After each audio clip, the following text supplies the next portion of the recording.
සමන්ත චක්කවාලේසු අත්‍රා ගච්ඡන්තු දේවතා සද්ධම්මං මුනි රාජස් සුනන්තු සග්ග මොක්ඛදං ධම්මස්සවන කාලෝ අයං භදන්තා ධම්මස්සවන කාලෝ අයං භදන්තා ප ဋ ාණ ධම්මස්සවන කාලෝ අයං භදන්තා නමෝ තස්ස භගවතෝ අරහතෝ සම්මා සම්බුද්දස්ස ප ဋ ාණ දේශකස්ස නමෝ තස්ස භගවතෝ අරහතෝ සම්මා සම්බුද්දස්ස ප ဋ ාණ දේශකස්ස නමෝ තස්ස භගවතෝ අරහතෝ සම්මා සම්බුද්දස්ස ප ဋ ාණ දේශකස්ස විචිත්ත මති ගම්භීර මනන්ත ණය මණ්ඩිතං ප ဋ ාණං සම්මසන්තස්ස විමලාමිත බුද්ධියා යස්ස දේහා නික්ඛමින්සු සුභාචබ්බන් රන්සියෝ නීලපීතා රත්තසේතා මංජෙට්ඨාච පභස්සරා තං ලෝකනාථං සුගතං ධම්මංච ජිනසේවිතං සංඝං නිරංගනං සෙට්ඨං නමාමි සිරසාදරං සද්ධර්ම ශ්‍රවණාභිලාෂී කාරුණික වාසනාවන්ත ගුණබර වූ ප්‍රඥාකාමී වූ නිවෙන්නට ඍසි වූ නිවෙන්නට වෙර දරන්නා වූ සදැහැති පින්වත්නි අද දවසේ මෙම ප ဋ ාණ සංවන්නනා ධර්ම දේශනා මාලාවේ සදැහැති දායකත්වයේ ගෙන කටයුතු කරන්න යෙදෙන්නේ විශේෂයෙන්ම මෙම සද්ධර්ම දේශනා මාලාව මෙත් රූපවාහිනී නාලිකාව ඔස්සේ සදැහැති ලෝදනන් වෙත විකාශනය කර හරින්නට කටයුතු කරන පින්වතුන්මයි. ඒ අයගේ අරමුණු අපේක්ෂාවන් වශයෙන් ප ဋ ාණ ධර්ම දේශනාව සිදු කරන පූජනීය කිරුවත්තුඩිය අරියදස්සන ස්වාමීන්ද්‍රයන් වහන්සේටත් ඒ වගේම මෙම රූපවාහිනී නාලිකාව මෙත් සදහම් නාලිකාව ඇතිකොට වදාළ පූජනීය අවසරයි ගරිගමුවේ ඥානදීප ස්වාමීන්ද්‍රයන් වහන්සේ ඇතුළු මහා සංඝරත්නයටත් ධර්ම ශ්‍රවණය කරන්නා වූ සියලු දෙනාටමත් උතුම් නිර්වාණ අවබෝධය පිණිසම මෙම උදාාරතර ධර්ම දානමය කුසලය හේතු උපනිශ්‍රේ වේවායි ප්‍රාර්ථනා සිදු කරමින් මෙම උතුම් සද්ධර්ම දේශනාව සඳහා කාල වේලාව ඉඩහසර වෙන් කර ගන්නටයි අපි බලාපොරොත්තු වන්නේ. පින්වත්නි, අපි පසුගිය සතියේ සාකච්ඡා කරන්න පසුගිය දේශනා වාරයේදී අපි සාකච්ඡා කරන්නට යෙදුනා සහජාත ප්‍රත්‍යේ පළමු වන විසර්ජනා වාරය සම්බන්ධයෙන්. අද ඒ නිසා අපට ඉතුරු වෙලා තිබෙන්නේ සහජාත ප්‍රත්‍ය සම්බන්ධයෙන් දෙවන විසර්ජනා වාරය පිළිබඳව ඔබට කරුණු කාරණා පැහැදිලි කරලා දෙන්නටයි. දෙවනි විසර්ජනා වාරයේ කුසලෝ ධම්මෝ අභ්‍යාකතස්ස ධම්මස්ස සහජාත පච්චයේන පච්චයෝ කියලා එන. එතකොට සහජාතයි කියලා කියන්නේ එකට ඉපදීම් වශයෙන් උපකාර කරනවනේ. අද අපි සාකච්ඡා කරන්නේ ඔන්න ඔය කුසල ධර්මයක් අව්‍යාකත ධර්මයකට. අභ්‍යාකතයි කියන්නේ මොකද්ද කියලා මේ පින්වතුන් දැන් දන්නවා. මොකද්ද අභ්‍යාකතයි කියලා කියන්නේ? කුසලත් නොවන අකුසලත් නොවන ධර්ම. එතකොට මොනවද? කුසලත් නොවන අකුසලත් නොවන ධර්ම හැටියට මේ ලෝකේ තියෙන ධර්ම කීපයක්. මොනවද? අභ්‍යාකත ධර්ම සටහන් කරගන්න අභ්‍යාකත ධර්ම කීපයකි. එක රූප කියන ඒවා ඔක්කොම කුසලත් නෙමෙයි අකුසලත් නෙමෙයි නං රූප සියල්ලම අභ්‍යාකතයි. අභ්‍යාකත ධර්ම රූප සියල්ලම රූප 28ම අභ්‍යාකතයි. ඊට පස්සේ විපාක සිත් කුසලත් නෙමෙයි අකුසලත් නෙමෙයි. නම් විපාක සිත් සහ ඒවයි තිබෙන චෛතසිකය ඔක්කොම අභ්‍යාකතයි. ක්‍රියාසිතුත් එහෙමයි. ක්‍රියාසිතුයි චෛතසිකය ඔක්කොම අභ්‍යාකතයි. ඊළඟට නිර්වාණය අභ්‍යාකතයි. ඊළඟට පඤ්ඤත්තිය ප්‍රඥප්ති කියලා කියන්නේ. දැන් අපි උදාහරණයක් වශයෙන් අපි කියනවා කෝපය. දැන් කෝපය කියලා කියන්නේ පනවාගත් නමක්. එතන නාම ප්‍රඥප්තියක්. අන්නේ ප්‍රඥප්ති කියන ඒවත් කුසලත් නොවන අකුසලුත් නොවන දේවල්. නිසා ඒවටත් කියන මොනවා කියලාද? අභ්‍යාකත ධර්ම කියලා කියනවා. හොඳයි අපි දෙවන මාතෘකාවේ එහෙම කතා කරනවා. ඊළඟට තුන්වෙනි මාතෘකාවේ කුසලෝ ධම්මෝ කුසලස්සච අභ්‍යාකතස්සච ධම්මස්ස සහජාත පච්චේන පච්චයෝ. පින්වත්නි මෙතන කුසලෝ ධම්මෝ කුසලස්සච කුසල ධර්මයකටද අභ්‍යාකතස්සච අභ්‍යාකත ධර්මයකටද සහජාත පච්චේන එකට ඉපදීම වශයෙන් උපකාර කරන අවස්ථාව තමයි 3. හතරවැන්න අකුසලෝ ධම්මෝ අකුසලස්ස ධම්මස්ස සහජාත පච්චේන පච්චයෝ. අකුසල ධර්මයක් අකුසල ධර්මයට සහජාත ප්‍රත්‍යයෙන් උදව් වෙනවා. ඊළඟට අකුසලෝ ධම්මෝ අභ්‍යාකතස්ස ධම්මස්ස සහජාත පච්චේන පච්චයෝ. අකුසල ධර්මයක් අභ්‍යාකත ධර්මයකට සහජාත ප්‍රත්‍යයෙන් උපකාර කරනවා. අකුසල ධර්මයක් අභ්‍යාකත ධර්මයකට. ඊළඟට ඒ දෙකම එකතු කරලා ගත්තොත් අකුසලෝ ධම්මෝ අකුසලස්සච අභ්‍යාකතස්සච ධම්මස්ස සහජාත පච්චේන පච්චයෝ. දැන් ඔන්න මේ විදිහට ආකාර 6ක් දැන් කතා කළා. ඊළඟට 7 වෙන්න අභ්‍යාකතෝ ධම්මෝ අව්‍යාකත ධර්මයක් අව්‍යාකතස්ස ධම්මස්ස අභ්‍යාකත ධර්මයකට සහජාත හේවත් එකට ඉපදීම වශයෙන් උපකාර කරන අවස්ථාව. ඊළඟට කුසලෝච අභ්‍යාකතෝච ධම්මා කුසල ධර්මයක් සහ අභ්‍යාකත ධර්මය දෙකක්ම කුසලෝච අභ්‍යාකතෝච ධම්මා අභ්‍යාකතස්ස ධම්මස්ස සහජාත පච්චේන පච්චය. කුසල අභ්‍යාකත ධර්ම දෙක අභ්‍යාකත ධර්මයකට එකට ඉපදීම වශයෙන් උපකාර කරන අවස්ථාව. ඊළඟට අකුසලෝච අභ්‍යාකතෝච ධම්මා අකුසලෝච අකුසලද අභ්‍යාකතෝච අභ්‍යාකත ධම්මා ධර්මයෝ අභ්‍යාකතස්ස ධම්මස්ස සහජාත පච්චේන පච්චයෝ. අව්‍යාකත ධර්මයකට සහජාත ප්‍රත්‍යයෙන් උපකාර වන අවස්ථාව මෙන්න මෙහෙම කතා කරනවා. එතකොට මේ විදිහට ආකාර 9ක් සහජාත ප්‍රත්‍ය පිළිබඳ විසර්ජනාවාර 9ක් තිබෙනවා. අද අපි දෙවන විසර්ජනාවාරය පිළිබඳව තමයි සාකච්ඡා කරන්න බලාපොරොත්තු වන්නේ. මොකද්ද දෙවන විසර්ජනාවාරය? මාතෘකා වශයෙන් සටහන් කරගන්නට කුසලෝ ධම්මෝ අභ්‍යාකතස්ස ධම්මස්ස සහජාත පච්චයේන පච්චයෝ. සටහන් කරගන්න කුසලෝ ධම්මෝ අභ්‍යාකතස්ස ධම්මස්ස සහජාත පච්චයේන පච්චයෝ. දැන් කුසලෝ ධම්මෝ කිව්වහම කුසල ධර්මයෝ. කුසලෝ ධම්මෝ කියන්නේ කුසල ධර්මයෝ. අභ්‍යාකතස්ස ධම්මස්ස කියන්නේ අව්‍යාකත ධර්මයන්ට. කුසලෝ ධම්මෝ අභ්‍යාකතස්ස ධම්මස්ස කියන්නේ අව්‍යාකත ධර්මයන්ට සහජාත පච්චේන පච්චයෝ සහජාත ප්‍රත්‍යයෙන් උපකාර වන්නේය. එනවන සිංහල තේරුම ලියාගත්තා. කුසල ධර්මයෝ අභ්‍යාකත ධර්මයන්ට සහජාත ප්‍රත්‍යයෙන් උපකාර වන අවස්ථාව. එකට ඉපදීම වශයෙන් උපකාර වන අවස්ථාව කියන එකයි අදහස. දැන් පින්වත්නි මෙතන බලන්න ඕනේ කුසලෝ ධම්මෝ ප්‍රත්‍ය ධර්ම. එතකොට ප්‍රත්‍ය පැත්තට එන්නේ කුසලෝ ධම්මෝ කියන කුසල ධර්මයෝ. ඊට පස්සේ අභ්‍යාකතස්ස ධම්මස්ස ප්‍රත්‍යෝත්පන්න පැත්තට එන්නේ මොනවද? අභ්‍යාකත ධර්මයන්ට. එහෙනම් සටහන් කරගන්න මේක මේ තිරේ පේන ආකාරයට කුසලෝ ධම්මෝ කියලා ප්‍රත්‍ය පැත්ත. ප්‍රත්‍ය පැත්තට එන්නේ කුසල ධර්මයෝ. ඊට පස්සේ අභ්‍යාකතස්ස ධම්මස්ස කියලා එනවා මොනවද? ප්‍රත්‍යෝත්පන්න. එහෙනම් ප්‍රත්‍ය ධර්ම සහ ප්‍රත්‍යෝත්පන්න කියලා දෙපැත්තට වෙන් කරගන්න. ප්‍රත්‍ය ධර්ම පැත්තට ලියා ගන්න කුසල ධර්මයෝ. ඊළඟට ප්‍රත්‍යෝත්පන්න ධර්ම පැත්තට ලියා ගන්න පින්වත්නි අභ්‍යාකත ධර්මයෝ. අභ්‍යාකත ධර්මයෝ. ඊළඟට ඔබ එහෙම සටහන් කරගෙන දැන් බලන්න කුසල ධර්ම මොනවද කියලා. මෙතන සටහන් කරනවා මම කොහොමද පංචවෝකාර භූමියෙහි උපදන අවස්ථාවේ වූ කුසලසිත 21 සහ ඒවායි හටගන්නා චෛසික ටිකද මීට අයත් වේ. දැනට සටහන් කරගන්න පස්සේ මම ඒක අර්ථය කියලා දෙන්නම් ඊටාම ඉක්මනින්.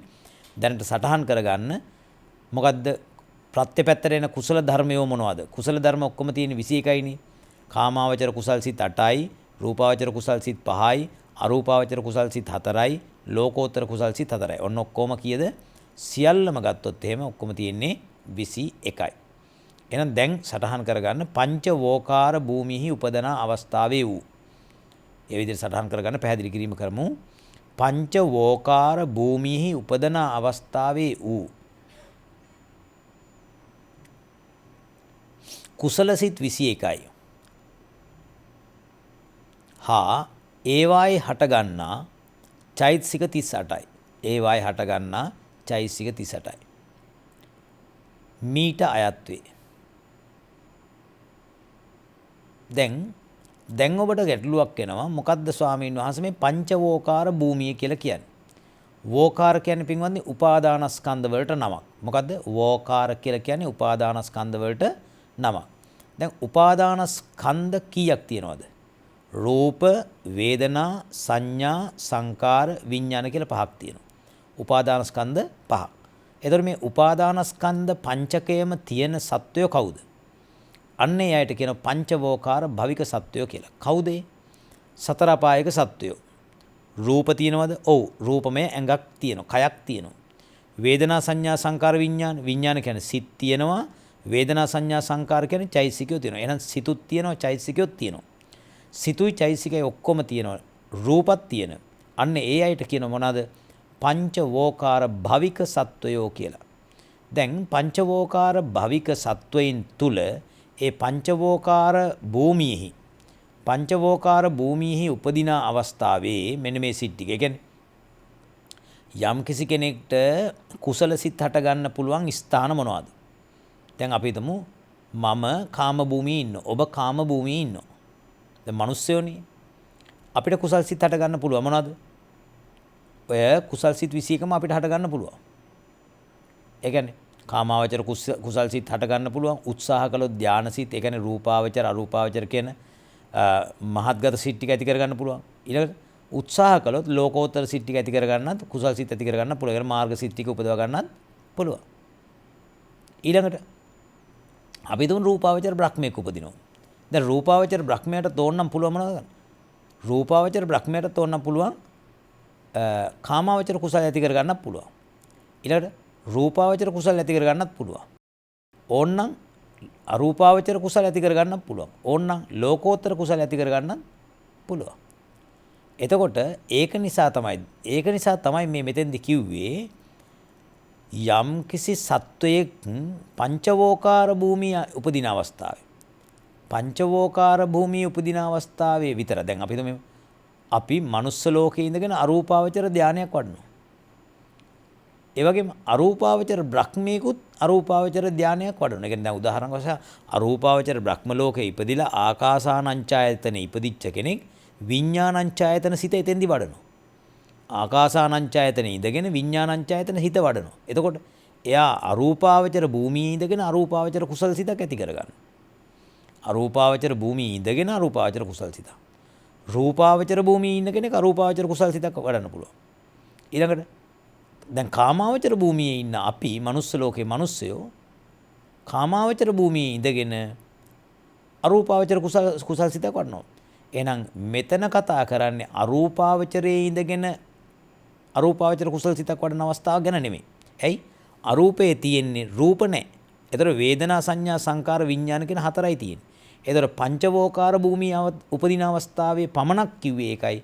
පංචවෝකාර භූමියේ උපදින අවස්ථාවේ රූප වේදනා සංඥා සංකාර විඥාන කියන පහම තියෙනවා. හොඳයි. දැන් මන් දිහා බලා ගන්න මේක කාරණාවෙන් මෙහෙම හිතන්න. මගේ අත මම පෙන්නනවා රූප සහ නාම කියලා දෙකක් තියෙනවා. මේකේ උපදින කුසල සිත කුසලෝ ධම්මෝ අභ්‍යාකතස්ස ධම්මස රූප වලට උදව් වෙනවා. මොන රූපද? දැන් උදාහරණයක් වශයෙන් අපි තුමු කිසියම් කෙනෙක් රුවන්වැලි සෑය ගාවට යනවා. රුවන්වැලි සෑය ගාව ගිහිලා වඳිනකොට එයාට ඇති වෙන මොකද්ද? කුසල සිත. සෝමනස්ස සාගත ඥාන සම්ප්‍රයුක්ත අසංකාරික කුසල සිතක් ඇති වුණා කියමු කාමාවචර. පළවෙනි ඒ කුසල සිත. සෝමනස්ස සාගත ඥාන සම්ප්‍රයුක්ත අසංකාරික කුසල සිත ඇති වුණා. මේ කුසල සිතින් චිත්තජ රූප ඇති වුණා. ඒ කියන්නේ සිත සමගම උපදින රූප જાතියක් උපදිනවනේ. අන්න ඒ චිත්තජ රූප ටික එතනින් උපදින චිත්තජ රූප ටික උපද්දවන්නට කටයුතු කළේ ප්‍රත්‍ය වශයෙන් කවුද? කුසල සිත. එහෙනම් කුසල සිත සහචෛසිකය. කුසලෝ ධම්ම අභ්‍යාගතස්ස ධම්මස. අභ්‍යාගත රූප කියනේම අභ්‍යාගතයිනේ. චිත්තජ රූප කියනේම අභ්‍යාගත. එහෙනම් මෙතනින් ඉපැද්දුවේ මොකද්ද? අභ්‍යාගත ධර්මයක් වූ රූප තමයි උත්පාදනය කළේ. එහෙනම් ඒ නිසා තමයි කිව්වේ පංචවෝකාර භූමියේ උපදින අවස්ථාවේ කුසල් සිත් ටික ගැන කතා කළේ. හොඳයි එහෙනම් සටහන් කරගත්ත ප්‍රත්‍ය පැත්තේ පංචවෝකාර භූමියෙහි උපදන අවස්ථාවේ වූ කුසලසිත 21යි. හා ඒවායේ හටගන්නා චෛසික 38යි. මීට අයත් වේ. මීට අයත් වේ. ඊළඟට ප්‍රත්‍යෝත්පන්න පැත්තේ ලියා ගන්න කුසලසිත සමග උපදින චිත්තජ රූප.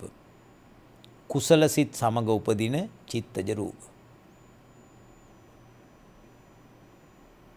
හොඳයි. දැන් පින්වත්නි වරහන් ඇතුළේ යන කුසල චිත්තජ රූප කියලා. කුසල් සිත් සමග උපදින රූප වලට කියන කුසල චිත්තජ රූප කියලා.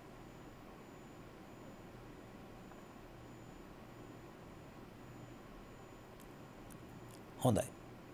එතකොට දැන් ඔන්න ඔබට පැහැදිලි මේ කතා කරන්නේ කුසල සිත් කියන ඒවා කුසල ධර්ම. ඒ කුසල සිත් සමග උපදින රූප ටික කුසල චිත්තජ රූප උපදින. ඒවා අභ්‍යාගත ධර්ම හැටියට සැලකෙනවා.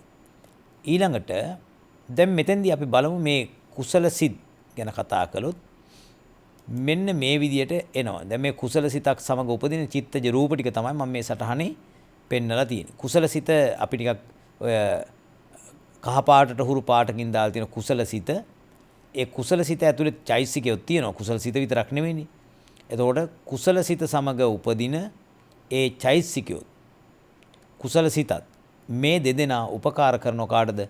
චිත්තජ රූපයන්. චිත්තජ රූප කියන්නේ සිත සමග උපදින රූපයන්. ඔය රතු පාටින් දක්වලා තියෙන්නේ චිත්තජ රූප. ඒ කියන්නේ කුසල සිතත් සමගම උපදින චිත්තජ රූප ටික තමයි මෙතන දක්වලා තිබෙන්නේ. හොඳයි. එහෙනම් මේකෙන් පේනවා මොකද? කුසලෝ ධම්මෝ මේ කුසල ධර්මයෝ චිත්තජ රූපයන්ට කියලා කියන්නේ චිත්ත සමුත්ථානානංච රූපානං කියලා කිව්වේ ඒකයි. ඒ සමග උපදින රූපයන්ට උදව් වෙනවා. එහෙමනම් දැන් අපි කුසල ධර්ම මොනවද කියලා බැලුවා. කුසල් සිත් ඔක්කොම තියෙනවා කියද්ද 21ක් තියෙනවා. කුසල් සිත් 21ක් තියෙනවා. සටහන් කරගන්න කුසල් සිත් 21යි කියලා. දැන් මේ කුසල් සිත් 21 අපි වර්ගීකරණය කරනවා මෙහෙම. කොහොමද? ලෞකික කුසල් සිත් පින්වත්නි 17ක් තිබෙනවා. ලෝකෝත්තර කුසල් සිත් 4ක් තියෙනවා. දැන් මේ විදිහට වර්ගීකරණය කරගන්න කුසල් සිත් 21 ලෞකික කුසල් සිත් 17කුත් ලෝකෝත්තර කුසල් සිත් 4කුත් වශයෙන් වර්ගීකරණය කරගන්න. දැන් ඊළඟට බලමු ලෞකික කුසල් සිත් 17 මොනවද?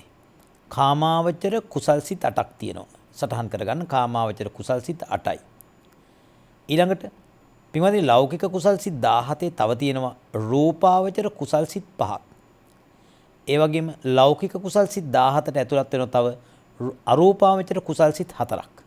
මේ විදිහට කාමාවචර කුසල් සිත් 8යි, රූපාවචර කුසල් සිත් 5යි, අරූපාවචර කුසල් සිත් 4යි කියලා සටහන් කරගන්න.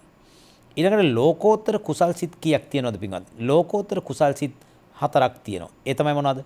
සෝවාන් මාර්ගසිත, සකදාගාමි මාර්ගසිත, අනාගාමි මාර්ගසිත, අරිහත් මාර්ගසිත. සටහන් කරගන්න මේ ලෝකෝත්තර කුසල් සිත් 4 නැවත වර්ගීකරණය කරනවා සෝවාන් මාර්ගසිත, සකදාගාමි මාර්ගසිත, අනාගාමි මාර්ගසිත සහ අරිහත් මාර්ගසිත. දැන් ඔබට මේ ලෞකික කුසල් සිත් 17 තිබුණු කාමාවචර කුසල් සිත් 8 මොනවද කියලා මුලින්ම සටහන් කරගනිමු. කාමාවචර කුසල් සිත් 8ක් තිබුණා. මොනවාද? ඔබ දන්නවා සෝමනස්ස සහගත, ඥාන සංප්‍රයුක්ත, අසංඛාරික සිත සටහන් කරගන්න. සෝමනස්ස සහගත, ඥාන සංපයුක්ත, සසංඛාරික සිත දෙවනි සිත.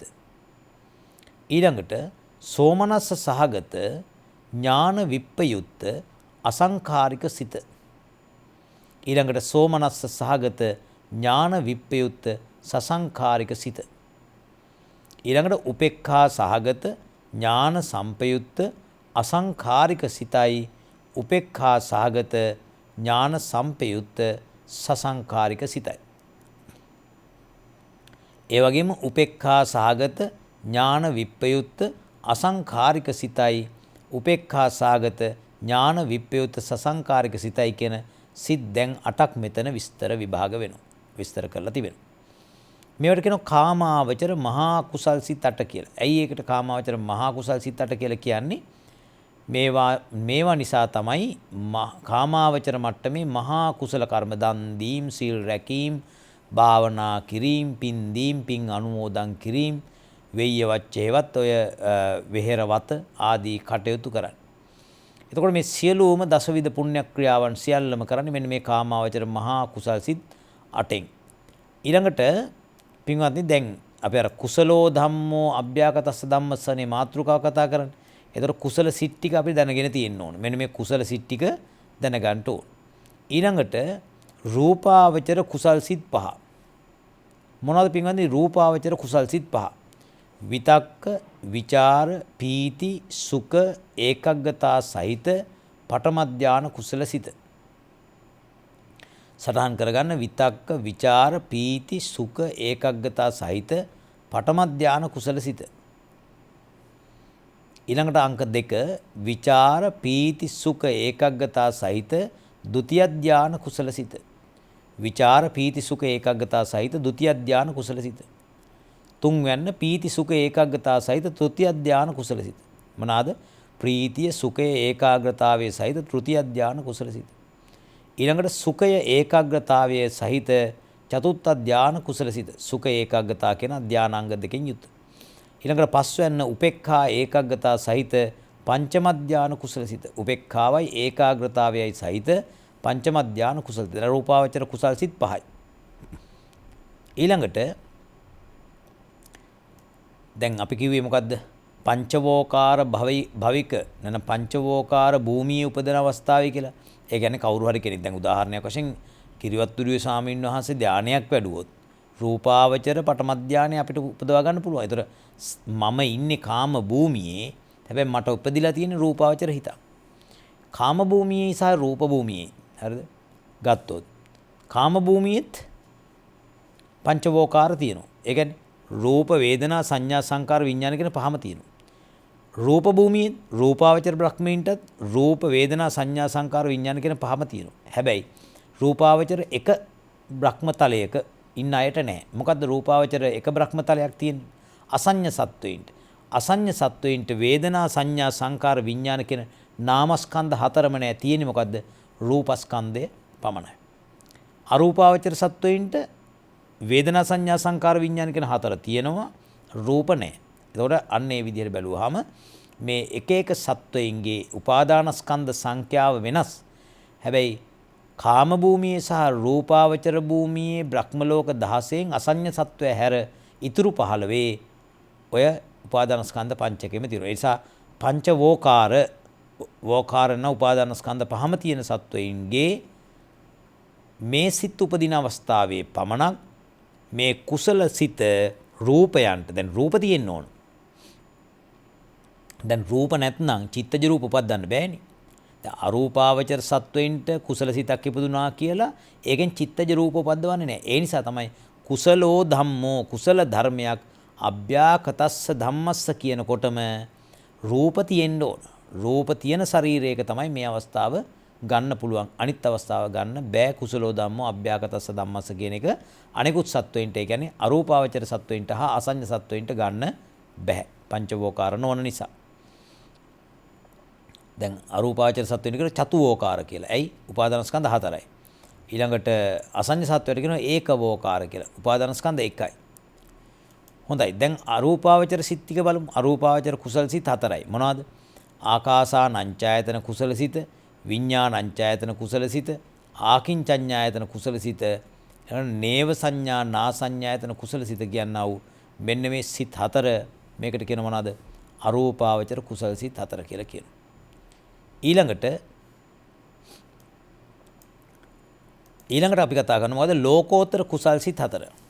ලෝකෝත්තර කුසල් සිත් හතරේ සෝවාන් මාර්ගසිත, සකදාගාමි මාර්ගසිත, අනාගාමි මාර්ගසිත, අරිහත් මාර්ගසිත කියලා මාර්ගසිත හතරක් තියෙනවා. මෙන්න මේ මාර්ගසිත හතරට කියනවා මොනවද? ලෝකෝත්තර කුසල සිත් හතර කියලා කියනවා. ඔය කතා කරේ කුසලෝ ධම්මෝ කියන කුසල ධර්ම. දැන් සිත් විතරක්ද? නෑ. ඒ සිත් අතර තියෙන සිත ඇතුලේ තියෙනවා මොනවද? චෛතසික. අන්න ඒ චෛතසික ටිකත් මොකද වෙන්නේ? කුසල චෛතසික කියලා කියනවා. දැන් කුසල සිතක් ඇතුලේ තියෙන චෛතසික 38ක් තියෙනවා. මේ 38 මොනවද කියලා අපි බලමු. ඉස්සෙල්ලාම සබ්බචිත්ත සාධාරණ චෛතසික 7ක් තියෙනවා. මොනවාද? සබ්බචිත්ත සාධාරණ චෛතසික 7ක් තියෙනවා. පස්ස, වේදනා, සංඥා, චේතනා, ඒකග්ගතා, ජීවිතේන්ද්‍රිය, මනසිකාර. එන සටහන් කරගන්න සබ්බ චිත්ත සාධාරණ චෛසික 7. පස්ස කියන එකේ කෘත්‍ය මොකද්ද? නැත්නම් ස්පර්ශය කියලා කියන්නේ මොකද්ද? මොන චෛසිකයද? ඒකේ ස්වභාවය මොකද්ද? චිත්ත චෛසිකය අරමුණෙහි සැපෙන ස්වභාවයට කියන මොකද්ද? පස්සේ කියලා. චිත්ත චෛසිකය ගිහිල්ලා අරමුණේ හැප්පෙනවා නම් අරමුණේ හැප්පෙනවා කියලා කියන්නේ නිකන් ඝන වස්තු දෙකක් හැප්පෙනවා වගේ දැනෙන්නේ මේක සියුම් ස්පර්ශයක් සිද්ධ වෙනවා. පස්සය චිත්ත චෛසිකය අරමුණෙහි හැපෙන ස්වභාවය. වේදනා කියන්නේ අරමුණු රසය විඳින ස්වභාවය. වේදනා කියන්නේ අරමුණු රසය විඳින ස්වභාවය. ඊළඟට සංඥාව කියන්නේ මොකද්ද? ආරම්මණයාගේ ආකාරය ගන්නා ස්වභාවය. මේ අරමුණ කවර ස්වභාවයක්ද? මේ මෙතන ස්වාමින් වහන්සේ නමක්, මෙතන අපි තුන් මේසයක් ආදි වශයෙන්, මෙතන බිත්තියක් ආදි වශයෙන් අරමුණාගේ ආරම්මණයාගේ ආකාරය ගන්නා ස්වභාවය, සිතට ගන්නා ස්වභාවයට කියන මොකක් කියලාද? සංඥා කියලා කියනවා. ඊළඟට චේතනා. පස්ස වේදනා සංඥා චේතනා. චේතනා කියලා කියන්නේ චේතනාහම් භික්කවේ කම්මං වදාමි කියලා කියනවා නේද? අහං මම භික්කවේ මහණෙනි චේතනාවට කම්මං වදාමි කර්මයයි කියමි. ඇයි මේ චේතනා චෛසිකය තමයි අනිකුත් චෛසිකයන් සහ සිතට ඒ චෛසිකයන්ගේ හා හිතේ කෘත්‍යයට උපකාර වෙන. හරියට නිකන් කමාන්ඩර් කෙනෙක් වගේ. මොකද්ද කමාන්ඩර්? අනදෙන නිලධාරියා. අනදෙන නිලධාරියා තමන්ද සටනට දායක වෙමින් තමන්ගේ ඩියුටියත් කරමින් අන් අයටත් අනදෙනවා මෙන්න මේ විදිහට කරන්න කියලා. උදාහරණයක් වශයෙන් අපි තුමු සෙබලෙක් වෙඩි තියාගෙන යනවා වෙඩි තියමින් ඉස්සරහට යනවා නම් අපි තුමු සතුරා දැක්කට පස්සේ සමහරවිට පසුබසින්න ඕන අවස්ථාවක් නම් ඩවුන් කියලා අන්න මොකද එන්නේ? ඒකේ අර ඒවෙන් බේරෙන්න පුළුවන් උපක්‍රම කරන්නේ අනදෙන නිලධාරියා. ඒ වගේ මේ චිත්තචෛසිකයන් අතර අනදෙන නිලධාරියෙක් ඉන්නවා. ඒ කවුද තමයි? ඒ කවුද? චේතනාව තමයි ඒ කෙනා. චේතනාව අනෙකුත් චෛසිකයන්ට සහ සිතට තම තමන්ගේ කෘත්‍යයන්ට දායක වෙන විදිහට අණ කරනවා. හොඳයි. ඊළඟට ඒ කතා කරේ චේතනා. ඒකාග්‍රතාවයේ සිත අරමුණෙහි මනාකොට පිහිටවන ඒකාග්‍ර කරන සිත අරමුණෙහි මනාකොට පිහිටවන ස්වභාවයක් තියෙනවා. අන්න ඒකට කියනවා ඒකාග්‍රතා චෛසිකය කියලා. ඊළඟට ජීවිතේන්ද්‍රිය චෛසිකය. ජීවිතේන්ද්‍රිය කියන්නේ චිත්ත චෛසිකයන්ගේ ජීවන බලය. මේ සිතක් සහ චෛසිකයක් පරම්පරා වශයෙන් සිත සහ චෛසික පරම්පරා වශයෙන් නොබිඳී කටයුතු කිරීම තමයි ජීවිතේන්ද්‍රිය කියලා කියන්නේ. ඊළඟට මානසිකාරය කියනෝ නැවත අරමුණු ගැනීමෙහි යොදවන ස්වභාවය. අරමුණු ගැනීමෙහි නැවත යොදවන ස්වභාවයක් තියෙනවා. ඒකට කියනවා මානසිකාරය කියලා කියනවා. ඊළඟට ඒ කතා කළේ සබ්බචිත්ත සාධාරණ චෛසික 7. ඊළඟට තියෙනවා ප්‍රකීර්ණක 6. මොනවද ප්‍රකීර්ණක 6? විතක්කය ලියා ගන්න. විතක්කය, විචාරය, වීරිය, ප්‍රීතිය, ඡන්දය, අධිමොක්ඛය. විතක්ක, විචාර, වීරිය, ප්‍රීතිය, ඡන්දය, අධිමොක්ඛය. පින්වත්නි මොකද්ද විතක්කය කියලා කියන්නේ? චිත්ත චෛසිකය අරමුණට නංවන ස්වභාවය. හරියට මේ වගේ. පින්වත්නි අපි හිතමු කවුරු හරි කෙනෙක් කම්මැලි වෙලා ඉන්නෝ බරක් ඔසවාගෙන ගිහිල්ලා දැන් මේ බර වැඩි කමට කොහේ හරි තියලා කම්මැලි වෙලා ඉන්නෝ. කවුරු හරි කෙනෙක් ඇවිල්ලා ඒ ටික උස්සලා කරෙන් තියලා දෙනවා. දැන් උස්ස ගන්න බැරුව ඉන්නකොට උස්සලා කරට තියලා දෙනවා. අන්න ඒ වගේ අරමුණ ගන්නට බැරුව ඉන්නකොට ඒ අරමුණ ගැනීමට නම් චිත්ත චෛතසිකය, ඒ කියන්නේ සිතත් චෛතසිකයත් අරමුණට නංවලා දෙන්න ඕන. අන්න ඒක තමයි කරන්නේ. මොකද මේ විතක්කයේ ඩියුටිය, විතක්කේ රාජකාරිය. විචාරය. දැන් අපි හිතමු මෙහෙම. අපි යනවා කලගෙඩියක් ගන්න. මේ කලගෙඩියක් ගන්න ගියා මේ කලගෙඩිය හොඳද? එහෙම නැත්නම් මේක පුපුරලාද? ආදී වශයෙන් මොකද කරන්නේ? ඒක පිරික්සා කර බලනවා. අන්නේ පිරික්සා කර බලන එකට කියනවා විචාරය කරනවා කියලා. මොකද කියන්නේ විචාරය? විචාරය කියන්නේ චෛසිකයේ ස්වභාවය තමයි අරමුණ පිරිමැද බලන ස්වභාවය. සටහන් කරගන්න. විචාරය කියන්නේ අරමුණ පිරිමැද බලන ස්වභාවය. ඒක හොඳට පිරික්සා කරලා බලනවා. ඊළඟට කතා කරන්නේ වීරිය. වීරිය කියන්නේ මොකද්ද? කටයුත්තේ නොපසුබස්නා ස්වභාවය. වීරිය තියෙනවා නම් මොකද වෙන්නේ? පසුබහින්නේ නැහැ. කටයුත්තේ කියන්නේ අපි හිතෙන් යම් කටයුත්තක් කරනවා නම් අපි දුමු හිතෙන් යමක් අරමුණක් ගන්නවා කියලා. ඒ අරමුණෙහි පසුබසින්න දෙන්නේ නැහැ. පසුබහින්න දෙන්නේ නැතුව කටයුතු කරන ස්වභාවයට කියන මොකද්ද? වීරිය කියලා. ඊළඟට ප්‍රීතිය. ප්‍රීතිය කියන්නේ සිත පුබුදුවන ස්වභාවය. නැත්නම් සිත පිනා යන ස්වභාවය. දැන් සමහරු කියන්නේ මේ සිත පිනා යන ස්වභාවය පිනයි කියලා. ඒක නෙවෙයි. සිත පිනා යන ස්වභාවයක් තියෙනවා නම් ඒකට කියන්නේ ප්‍රීතිය කියලා. ඊට පස්සේ ඡන්දය. මොකද්ද ඡන්දය කියලා කියන්නේ? ඡන්දය කියන්නේ ඒ දේවල් කරනු කැමැත්ත. යම් අරමුණක් තියෙනවා නම් ඒ අරමුණ ගනු කැමැත්ත කියලා කිව්වත් කමක් නැහැ. ඒ දේවල් කරනු කැමැත්ත. ඡන්දය කියලා කියනවා. ඊළඟට අදිමොක්කය.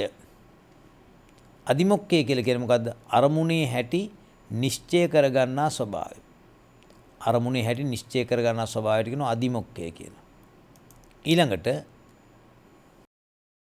දැන් අපි කතා කරේ ප්‍රකීර්ණක 6යි ඊළඟට සබ්බචිත්ත සාධාරණ 7යි එතන 13ක් තියෙනවා. අන්න ඒ 13ට කියනවා පොදුවේ කියනවා අඤ්ඤ සමාන රාශිය කියලා. අඤ්ඤ සමාන රාශිය 13ක් තියෙනවා. ඒ 13 කතා කළා.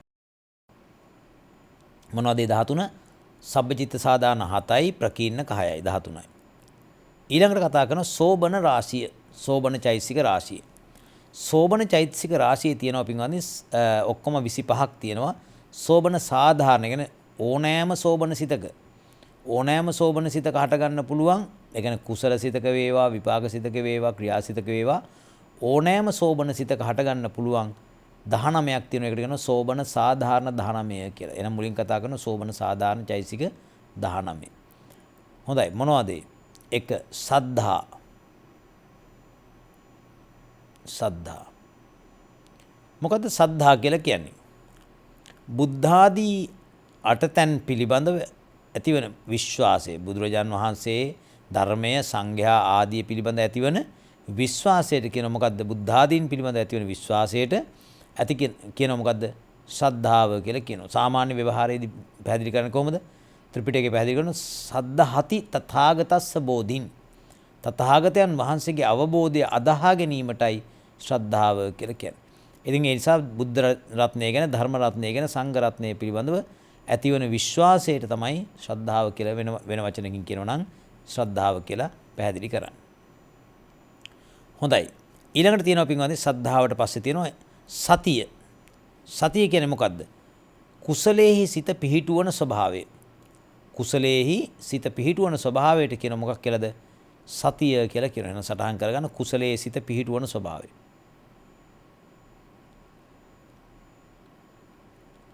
එතකොට පින්වත්නි දැන් සතිය ඔය කියන්නේ සිහියනේ කුසලයේ සිත පිහිටුවන ස්වභාවය. ඊළඟට දැන් අපිට තවත් වෙලාවක දැන් මේ කතාව අදාළ නැති වුණත් ඍජුවම මම මේ කතාව පැහැදිලි කරන්නේ අපි හිතමු ඔන්න කවුරු හරි කෙනෙක් සතෙක් මරන්න. එහෙම නැත්නම් අපි හිතමු ස්නයිපර් කෙනෙක් කියලා ස්නයිපර් තුවක්කුව වලින් වෙඩි තියලා මේ මරන්න බලාගෙන ඉන්න කවුරු හරි හතුරෙක්ව මරන්න බලාගෙන ඉන්නවා. එයා දවස් කිහිපයක් එනනම් දැඩි වෙලාවක් විශාල වෙලාවක් ඒ තුවක්කුව මානගෙන තුවක්කුව අටවගෙන බලාගෙන ඉන්නවා අදාළ කෙනා මරන්න. එතකොට එතනත් සිහියක් තියෙනව නේද? එතනත් සිහියක් තියෙනව නේද? එතකොට ඒකට කියනවාද අපි සතිය කියලා? ඒකට සතිය කියලා කියන්නේ නැහැ.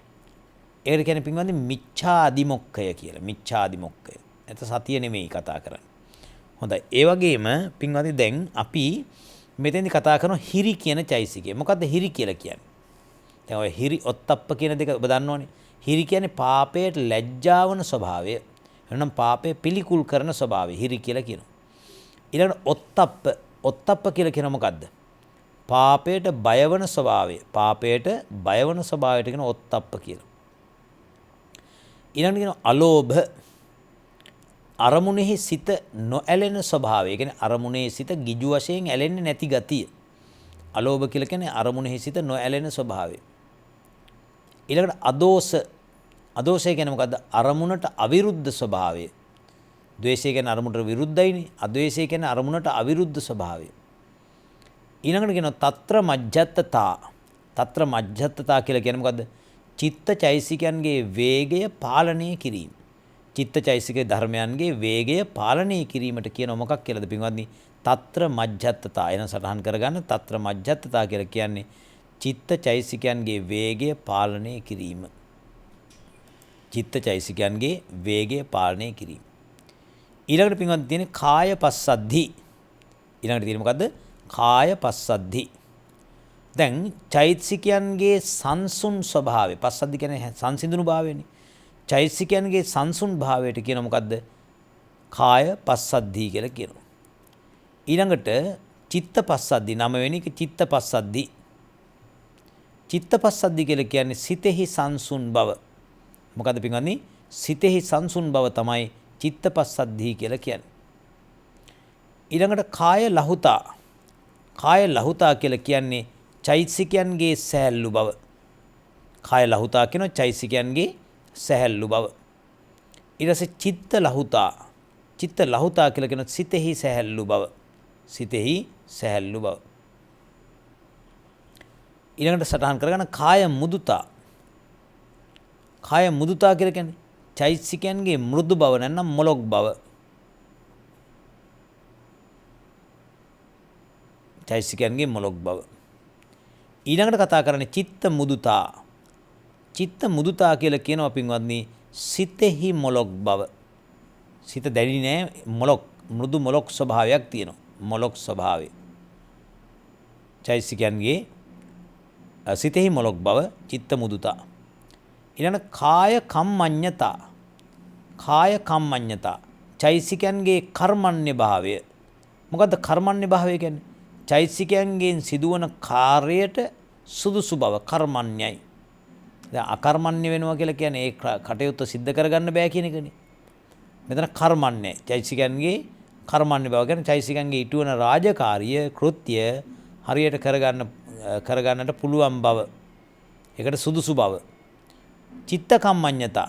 ඊළඟ කතා කරන්නේ චිත්ත කම්මඤ්ඤතා. මොකද්ද චිත්ත කම්මඤ්ඤතා කියන්නේ? සිතෙහි කර්මන්නේ බව. සිතෙහි කර්මන්නේ බව. ඊළඟට කාය පාගුඤ්ඤතා. ඒ ටික ඔක්කොම අර යුගල වශයෙන් එනේවනේ තියෙන්නේ. කාය පාගුඤ්ඤතා කියලා කියන්නේ චෛතසිකයන්ගේ ප්‍රගුණ බව. ඊළඟට චිත්ත පාගුඤ්ඤතා කියලා කියනවා සිතෙහි ප්‍රගුණ බව. චිත්ත පාගුඤ්ඤතා කියනවා සිතෙහි ප්‍රගුණ බව. එතකොට කායුජ්ජුකතා. කායුජ්ජුකතා. කාය චෛතසිකයන්ගේ ඍජු බව. ඒ කියන්නේ චෛතසිකයෝ මේ වක්‍ර නැහැ, වංක නැහැ, ඍජුයි. ඊට පස්සේ චිත්තුජ්ජුකතා. චිත්තුජ්ජුකතා කියලා කියන්නේ මොකද්ද? සිතෙහි ඍජු බව. දැන් මෙතන චෛතසිකයෝ 19ක් කතා කළානේ. අන්නේ 19ට කියනවා පින්වත්නි මොකක් කියලාද? මේවට කියනවා සෝබන සාධාරණ චෛතසික 19 කියලා කියනවා. ඊළඟට බලන්න සෝබන අසාධාරණ චෛතසිකයෝ කියලා කියන්නේ දැන් කලින් කතා කරපු ටික සියලු සෝබන සිත්හි යෙදෙනවා. සෝබන සිත් කියලා කියන්නේ මොනවද? ඒ කියන්නේ කාමාවචර, රූපාවචර, අරූපාවචර, කුසල, විපාක, ක්‍රියා ඔක්කොගෙම යෙදෙනවා. එසා මේවට කියනවා ඒවට සෝබන සාධාරණයි. දැන් කතා කරන්නේ සෝබන අසාධාරණයි කියලා කියන්නේ සමහර සෝබන සිත්හි යෙදෙනවා. සමහර සෝබන සිත්හි යෙදෙන්නේ නැහැ. එස කියනවා සෝබන අසාධාරණ චෛතසික කියලා. එතන හයක් තියෙනවනේ පින්වත්නි මොනවද? විරති 3යි, අප්‍රමාණ්‍ය 2යි, ප්‍රඥා 1යි. එහෙනම් ලියා ගන්න. සෝබන අසාධාරණ චෛතසික 6යි. මොනවද සෝබන අසාධාරණ චෛතසික 6? විරති 3යි. ඒ විරති 3 මොනවද කියලා ලියා ගන්න. සම්මා වාචා, සම්මා කම්මන්ත, සම්මා ආජීව. ඇයි පින්වත්නි මේවට විරති කියලා කියන්නේ? දැන් මම ගොඩක් අය ගන්නවා සම්මා වාචා කියන්නේ මොකක්ද කියලා. සම්මා වාචා කියන්නේ මොකක්ද? ඇහුවන් යහපත් වචන කතා කිරීම කියනවා. ඒක වැරදි. යහපත් වචන කතා කිරීම සම්මා වාචා නෙමෙයි. අයහපත් වචන කතා නොකිරීමයි සම්මා වාචා වෙන්නේ. ඒ කියන්නේ දැන් අපි හිතමු මුසාවාදා වේරමණී, විරමණය, විරති. විරති කියන්නේ වෙන් වෙනවා කියන එකනේ. ඒ කියන්නේ දැන් මිත්‍යා වචනයෙන් වෙන්වීම. මිච්ඡා වාචම් පහාය. මිත්‍යා වචනයෙන් ඈත්වීම තමයි සම්මා වාචා කියලා කියන්නේ. මේක විරතියක්.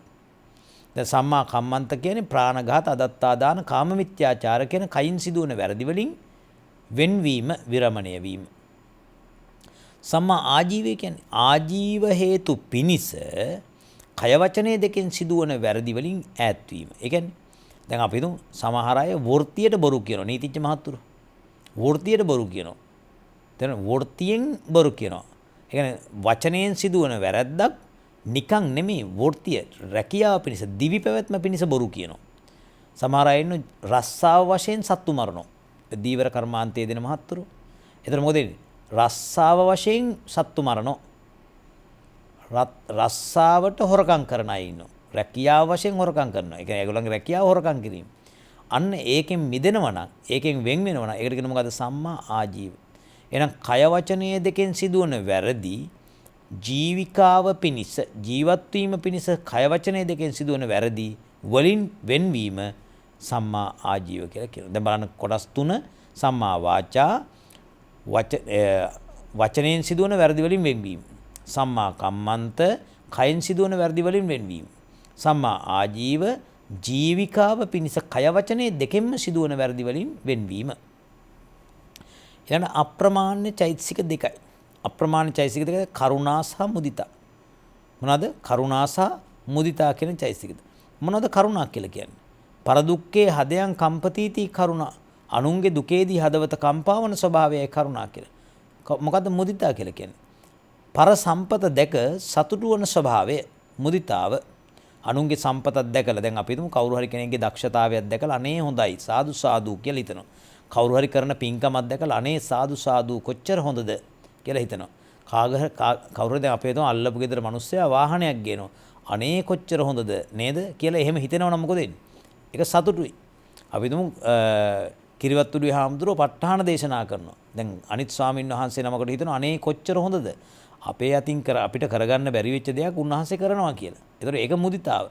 කවුරු හරි කෙනෙක් ඒක අනිත් පැත්ත කරනවා නම් ඒක ඊර්ෂ්‍යාව. ඒක අකුසල පාර්ශ්විකයි. මුදිතාව තනිකර කුසලයි. ඒක මතක තියාගන්න ඕන. ඊට පස්සේ ප්‍රඥාව. ප්‍රඥාව කියලා කියන්නේ මොකද්ද? අපි කියන්නේ අවිද්‍යාවේ අනිත් පැත්ත. ඒ කියන්නේ මෝහයේ අනිත් පැත්ත. අරමුණක යථා ස්වභාවය දකින්න ස්වභාවය. ප්‍රඥාව කියන්නේ අරමුණක යථා ස්වභාවය දකින්න ගතිය. එහෙනම් මෙන්න මේ විදිහට චෛතසික තියෙනවා පින්වත්නි කීයක්ද 25ක් තිබෙනවා මොකක් තුලද මෙතන සෝබන චෛතසික 25. සෝබන චෛතසික 25ට එකතු වෙනවා අඤ්ඤ සමාන රාශිය 13. ඒතර අඤ්ඤ සමාන රාශිය 13 කුසල් සිත් වලක් තියෙනවා අකුසල් සිත් වලක් තියෙනවා. හැබැයි මෙතන කුසල් සිත් වලත් එක තියෙනවනේ. ඒ නිසා මොකද වෙන්නේ? අඤ්ඤ සමාන රාශිය 13යි. ඒ කියන්නේ ප්‍රකීර්ණක 6යි, සබ්බචිත්ත සාධාන 7යි. ඒ ටික ඔක්කොම සමග අර සෝබන රාශියට ඇතුළත් වන 25යි. මේ 25ත් එක්ක ඔක්කොම 38ක් එනවා. ඒ 38 කුසල ධර්ම නිසා කුසලෝ ධම්මෝ. ඒතර කුසල සිත් 21යි, චෛසික 38යි ඔක්කොම කුසලෝ ධම්මෝ. උදව් වෙනවා කාටද? අභ්‍යාකතස්ස ධම්මස්ස. ඒසා භාග්‍යතුන් වහන්සේ මේකේ අනුවාද පාළියේදී සඳහන් කරනවා ලියා ගන්න. කුසලා කන්ධා කුසලා කන්ධා චිත්ත සමුට්ඨානානං රූපානං චිත්ත සමුට්ඨානානං රූපානං චිත්ත සමුට්ඨානං නෙමෙයි චිත්ත සමුට්ඨානානං රූපානං සහජාත පච්චයේන පච්චයෝ. ඒක අනුවාද පාළිය කියන්නේ නිකන් උදාහරණයක් වගේ එකක්. මේ බලන්න. දැන් අපි කෝ කුසලෝ ධම්මෝ කුසලා කන්දා කියලා කියන්නේ. මේ බලන්න. කුසල සිතයි කුසල සිතේ තියෙන චෛසිකයි. කුසල සිතයි කුසල සිතේ තියෙන චෛසිකයි. ස්කන්ධනේ. සිත කියලා කියන විඥාන ස්කන්ධය. චෛසික කියන්නේ වේදනා සංඥා සංකාර කියන ස්කන්ධ තුන. එහෙනම් කුසල සිතයි කුසල සිතේ තියෙන චෛසිකයි කියලා කියන්නේ කුසලා කන්දා.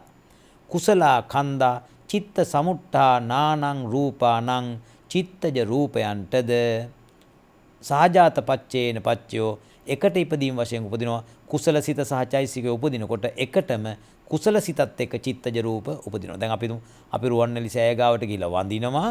වඳිනකොට කුසල සිතක් ඇති වෙනවා. ඒ කුසල සිතත් එක්ක චිත්තජ රූප ඇති වෙලා අපේ කයට සැහැල්ලුවක් සනීපයක් අපිට දැනෙනවා. ඔබ බලන්න ඕනෑම කෙනෙක් හරියට රුවන්වැලි සෑය ගාවට ගිහිල්ලා මල්වට්ටියක් පූජා කරලා ආදී කරලා හොඳට වඳිනවා නම් එයාට ඇඟට ඒ කියන්නේ පරිසරයේ කොච්චර රස්නේ වුණත් ඇඟට පුදුම සැහැල්ලුවක් සනීපයක් දැනිලා ඇති. එහෙනම් ඒ සැහැල්ලුව සනීපය දැනුනේ මෙන්න මේ ප්‍රත්‍ය නිසා. මොකද්ද? සහජාත ප්‍රත්‍යයෙන්. මොකද්ද? කුසලා කන්දා චිත්ත සමුට්ඨානානං රූපානං සහජාත පච්චේන පච්චෝ. එහෙනම් අද අපි සාකච්ඡා කරන්නට යෙදුනේ සහජාත ප්‍රත්‍ය පිළිබඳ දෙවන විසර්ජනා වාරය කුසලෝ ධම්මෝ අභ්‍යාකතස්ස ධම්මස්ස සහජාත පච්චේන පච්චයෝ කියන දෙවන විසර්ජනා වාරය තමයි අද අපි සාකච්ඡා කළේ. එමනම් මෙයින් ජනිත වූ උදාාරතර පුණ්‍ය සම්භාර ධර්මයන් රාශිය අපවත් ලෝකයක් සම්මා සම්බුද්ධ ශාසනයත් ආරක්ෂා කරන්නා වූ සග්දෙවිඳුන් ප්‍රමුඛ කොට වූ සියලු දිව්‍ය රාජ සමූහයාට සියලු බ්‍රහ්ම රාජ සමූහයාට එවැගේම ඔබට අපට සියලු දෙනාටම සියලු ඔබ නමින් නැසී මිය පරලෝකීය අප නමින් නැසී මිය පරලෝකීය සියලු ඥාතීන්ට අපවත් වී වදාළ සියලු ස්වාමීන්ද්‍රයන් වහන්සේලාට අත් වේවා අනුමෝදන් වේවා භවගාමී ජීවිතය සැපයටපත් වේවා ලෞතුරු නිවනින් සංසාර දුක නිමා කර ගනිත්වා යයි ප්‍රාර්ථනා සිදු කරමින් දේශනාව સમાપ્ત කරනවා. දායකත්වයේ ලබා දුන් සියලු පින්වතුන්ටත් ආශිර්වාද ප්‍රාර්ථනා කරමින් ධර්මාවබෝධය සඳහා මේ කුසලය උපනිශ්‍රේම වේවායි ආශිර්වාද ප්‍රාර්ථනා කරමින් හැම දිනාටම උතුම් ප ဋ ාණ ධර්මයේ පිහිටයි.